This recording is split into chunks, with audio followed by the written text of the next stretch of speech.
जब Warren Buffett 10 साल के थे तो वो ओमाहा में घोड़ों की रेस ट्रैक में जाया करते थे जिसका नाम था अक्सारबन। वो वहाँ पर तब जाते थे जब रेस खत्म हो गई होती थी और वहाँ पर लोगों की सारी फेंकी हुई टिकट्स को वो उठा लेते, ये सोचकर कि कोई ना कोई ऐसा इंसान तो होगा ही जिसने विनिंग टिकट्स को ही फेंक दिया होगा, क्योंकि वहाँ पर बहुत से लोग एंजॉय करने के लिए भी आते थे। वो टिकट्स लेते, ड्रंक हो जाते और नशे में टिकट्स फेंक देते और वॉरेन बफेट हजारों टिकट्स को इकट्ठा करके एक एक करके चेक करते कि क्या इनमें से कोई जीती हुई टिकट है या नहीं, और उन्हें हर बार बहुत सी ऐसी टिकट्स मिलती। उन्हें पता था कि एक 10 साल के बच्चे को कोई विनिंग टिकट्स के पैसे नहीं देगा, इसलिए वो जीती हुई टिकट्स को अपनी आंटी को दे देते और उसे काउंटर में ले जाके कैश करवा देते। ये पेशेंस और रीडिंग की हैबिट उनमें हमेशा रही। जब वो 20 साल के हुए तो उन्होंने इन्वेस्टिंग करियर स्टार्ट किया बफेट पार्टनरशिप के नाम से। तो वो पूरे दिन मूडीज मैनुअल को पढ़ते रहते। जिन्हें नहीं पता कि मूडीज मैनुअल क्या होता है, तो आजकल तो हमारे पास वेबसाइट्स हैं जिनमें कंपनीज की इंफॉर्मेशन को ऑर्गेनाइज किया गया है और हम जैसे चाहें वैसे उसे स्क्रीन कर सकते हैं सेकंड्स में।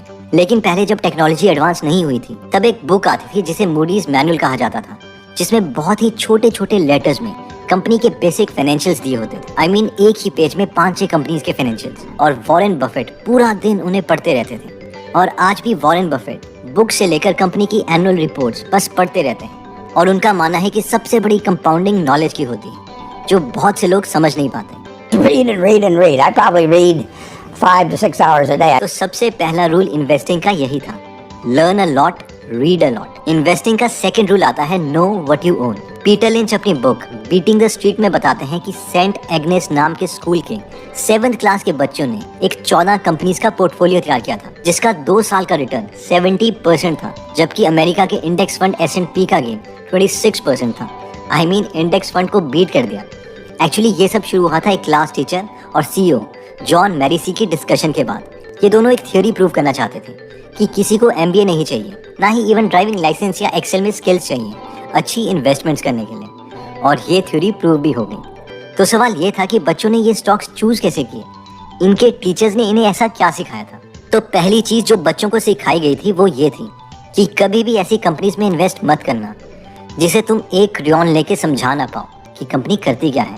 और जब भी बच्चे किसी कंपनी को चूज करते तो सबसे पहले उनसे ये पूछा जाता कि ये बताओ कि कंपनी बनाती क्या है, क्या प्रोडक्ट या सर्विसेज ऑफर करती है, और अगर वो ये चीज़ नहीं बता पाते तो वो इन्वेस्ट नहीं कर सकते। नेक्स्ट चीज़ जो इन बच्चों को सिखाई गई थी कि अगर लॉन्ग टर्म के लिए हम इन्वेस्ट कर रहे हैं तो छोटी कंपनीज में हमें ज़्यादा अपॉर्चुनिटीज़ मिल सकती है ग्रोथ की। अब देखो होता यह है कि लेट्स से अभी रिलायंस की मार्केट कैपिटलाइजेशन है करीबन 16.6 लाख करोड़ रुपए।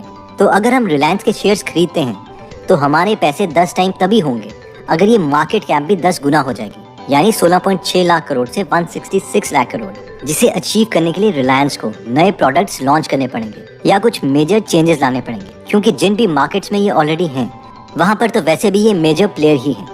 इसलिए इसमें हमारे पैसों का ज़्यादा ग्रो होना थोड़ा मुश्किल है, और यही रीज़न है कि बहुत से इन्वेस्टर्स मानते हैं कि छोटी कंपनी जल्दी ग्रो करती है। इतने बड़े मार्केट में अभी भी नए एंटरप्रेन्योर आ रहे हैं जो 200-400 करोड़ के लिस्टिंग से चालू होते हैं, और वहाँ से 10-20 हज़ार करोड़ बहुत जल्दी आते हैं। ग्रेट इन्वेस्टर मुनीश पबराय भी इसी चीज़ को बहुत बार मेंशन कर चुके हैं कि होता यह है कि बड़ा इन्वेस्टर छोटी कंपनी में पैसे लगाएगा तो उसे उतना फ़ायदा नहीं होगा। अगर मैक्सिमम वो 50 लाख ही लगा पाता है और कंपनी 10 गुना भी हो जाती है तो भी उसका पैसा 5 करोड़ ही होगा, जो उसके लिए उतना ज़्यादा फायदेमंद नहीं है। इसलिए जैसे जैसे इन्वेस्टर्स बड़े होने लगते हैं वो बहुत छोटी कंपनी छोड़ के बड़ी कंपनीज में पैसे इन्वेस्ट करते हैं जिनमें ज़्यादा पैसे इन्वेस्ट किए जा सकें। अब इससे होता यह है कि हम जैसे छोटे इन्वेस्टर्स को इन छोटी कंपनीज में इन्वेस्ट करने के लिए अपॉर्चुनिटीज मिल जाती हैं। The bottom continuously gets emptied out, right? So the people who were really good at finding the investments have less than 10,000 to put to work, less than 100,000 to put to work. If they're really good, they move up.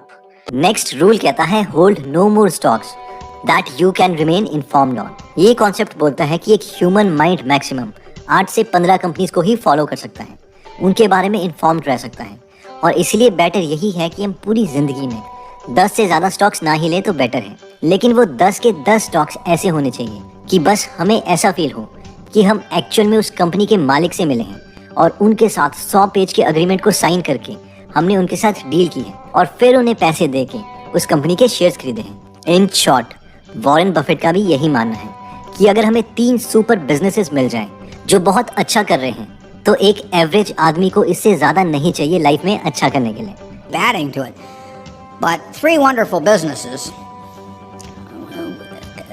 is more than you need in this life to do very well. Next rule of investing कहता है if you like the product chances are you will love the stock. Peter Lynch कहते हैं कि मेरी family में तीनों लड़कियां gap के कपड़े पहनती थी, लेकिन इन्वेस्टर होने के बावजूद मैंने कभी ये नहीं सोचा कि इस कंपनी में भी मैं इन्वेस्ट कर सकता हूँ. और इस कंपनी का प्राइस 1 साल में 13 गुना हो गया था. लेकिन अगली बार वो केयरफुल थी. वो अपनी तीनों डॉटर्स को मॉल में लेके गए और उन्होंने देखा कि वो कौन सा प्रोडक्ट लेना चाह रही है. लेकिन इस बार वो गैप के शोरूम में नहीं गई, वो बॉडी शॉप नाम की एक शॉप में गई. वहाँ पर पीटर लिंच ने देखा कि बहुत सी ऐसी औरतें हैं जो बॉडी शॉप से लोशन, क्रीम्स वगैरह ले रही हैं और दुकान एकदम लोगों से पैक थी.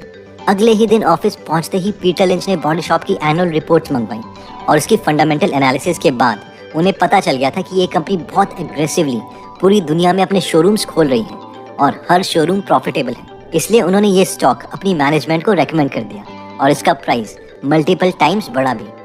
इंडिया में भी सेम केस है. अगर हम रॉयल एनफील्ड की बाइक्स जो बुलेट्स के नाम से बहुत फेमस है उसकी बात करें तो उसका स्टॉक प्राइस ₹1.22 से बढ़कर 2,525 पहुंच गया है, यानी हर 1,20,000 करोड़ में कन्वर्ट हो चुका है.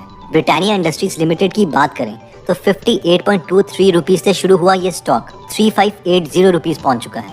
यानी इसमें अगर आईपीओ के टाइम में हमने पैसे इन्वेस्ट कर दिए होते तो वो 1 लाख रुपए बढ़कर 62 लाख के आसपास हो गए होते. तो इन शॉर्ट मैसेज ये है कि जो प्रोडक्ट्स हमें अच्छे लगते हैं, अगर वो पब्लिकली ट्रेडेड कंपनी है और अगर वो कंपनी फाइनेंशियली स्टेबल है तो इस मेथड को हम यूज कर सकते हैं स्क्रीनिंग के लिए. नेक्स्ट रूल ऑफ इन्वेस्टिंग कहता है trying to time the market. Peter Lynch कहते हैं कि जो एक्सपर्ट्स हैं उन्हें कुछ नहीं पता कि मार्केट कब बढ़ने वाली है या कब घटने वाली है, लेकिन इनकी जॉब ये है कि इन्हें प्रिटेंड करना पड़ता है कि इन्हें ये पता है. इसलिए ये फ्री में एडवाइस देने लगते हैं कि मार्केट में नेक्स्ट टाइम क्या होने वाला है.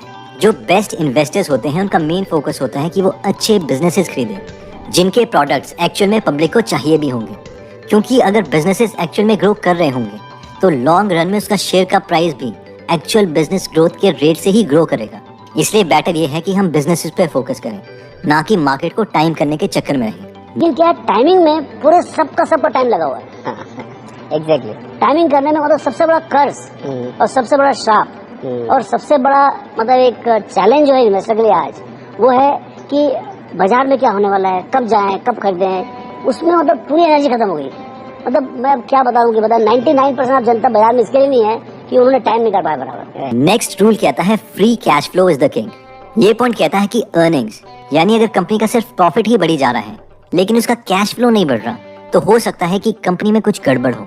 हमें से जो लोग फैमिलियर नहीं है उन्हें हम पहले ये टर्म सिंपल लैंग्वेज में क्लियर कर देते हैं. देखिए, अर्निंग्स का मतलब है प्रॉफिट, लेकिन इस प्रॉफिट का क्या होगा ये भी मैटर करता है. एक्चुअली जब कंपनीज अपनी फाइनेंशियल रिपोर्ट पब्लिश करती है तो उसमें अगर किसी ने अभी तक कंपनी को पैसे देने भी हैं, यानी कंपनी ने किसी को सामान उधार पे दिया है और वो पैसा अभी तक हमें मिलना बाकी है, उसे भी वो प्रॉफिट्स में इंक्लूड कर देती है. और ये हमें कंपनी को एनालाइज करने में कंफ्यूज कर सकता है. इसलिए वॉरेन बफेट का फेवरेट इंडिकेटर है फ्री कैश फ्लो.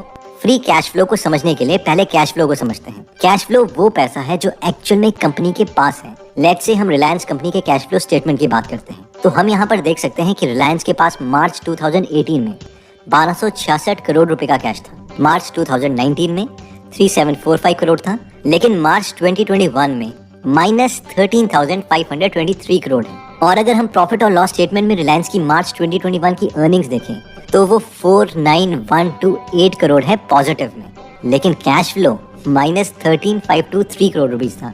अगर हमें पूरी स्टोरी जाननी है कि इसके साथ क्या हो रहा है तो हमें रिलायंस की एनुअल रिपोर्ट्स पढ़ने के बाद ही पता चलेगा कि कौन सा पैसा कहाँ खर्च हुआ है, कौन सा अभी आना बाकी है, एक्सेट्रा. और ये जो कैश फ्लो है वो 3 चीजों से बना है.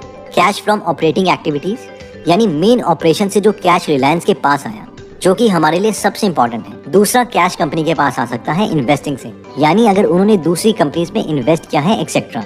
और फाइनली जो कैश उनके पास आ सकता है फाइनेंसिंग एक्टिविटी से, यानी अगर उन्होंने लोन वगैरह लिया है, एक्सेट्रा. तो और एक्चुअल में जो फ्री कैश फ्लो है जिसे हम किंग बोलते हैं वो होता है ऑपरेशन वाला cash flow minus capital expenditure. यानी मान लो कि आपका बिजनेस हर साल 1 करोड़ का प्रॉफिट करता है, लेकिन आपके बिजनेस का नेचर कुछ ऐसा है कि अगले साल बिजनेस करने के लिए आपको मशीन लगानी पड़ेगी जो 99 लाख रुपीस की होगी. तो फिर ऐसे 1 करोड़ के प्रॉफिट का क्या करना, क्योंकि 99 लाख रुपीस तो आपको मशीन में खर्च करने पड़ेंगे, जिसकी वजह से एक्चुअल प्रॉफिट तो एक तरह का 1 लाख रुपए ही हुआ, और इसे ही फ्री कैश फ्लो बोलते हैं। इसलिए कंपनी के फ्री कैश फ्लो पर हमेशा नजर बना के रखिए। तो एक बार जल्दी से हम रिवाइज कर लेते हैं कि हमने इन्वेस्टिंग के कौन से 7 रूल सीखे थे। रूल नंबर 1 था learn a lot read a lot, यानी the more you learn the more you earn. हम सब पैसों की कंपाउंडिंग को तो जानते हैं, लेकिन नॉलेज की कंपाउंडिंग के लिए हम बहुत ही कम सोचते हैं या इन्वेस्ट करते हैं। रूल नंबर 2 था इन्वेस्टिंग का second rule, know what you own. इसमें हमने 7th क्लास के बच्चों की स्टोरी देखी थी कि अगर हम बहुत ही सिंपल वर्ड्स में ये भी बता नहीं सकते कि कंपनी कौन से प्रोडक्ट बना रही है और